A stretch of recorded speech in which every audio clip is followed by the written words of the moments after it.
to take a step in the other direction, what's the toughest sell? Like maybe nationally versus internationally, because maybe we don't have a reputation internationally, but in terms of nationally, when you're out trying to promote St. Louis, what's the hardest thing to sell? The hardest thing is that we are not one thing. Like when you think about Nashville, it's Music City. When you think about Denver, it's like the Mile High City. They're just, the thing about St. Louis is we're an old city with a lot of cultural touch points. And so the messaging sometimes can be like, well, if you like sports, we're a great place. If you like arts, we're a great place. If you like food, we're a great place.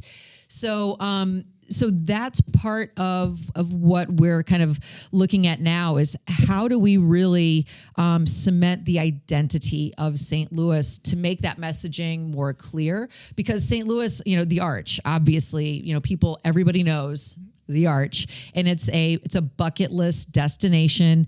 It actually, I don't know if you know this, it is the nation's smallest national park. A lot of St. Louisans don't realize that it's a national park, and it's also the nation's tallest man-made monument. I did know the second, but not the first. Yeah. And it really.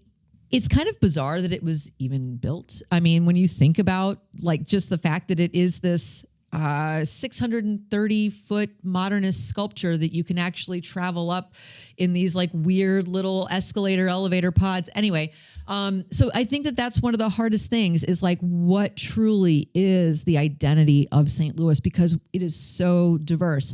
And it's the same thing. I'm really connected with a team now at Visit Missouri, which is the travel and tourism arm for the entire state. And it's kind of a similar thing where it's like Missouri is very diverse and you can have all these different experiences. So how do you really kind of, pinpoint that messaging?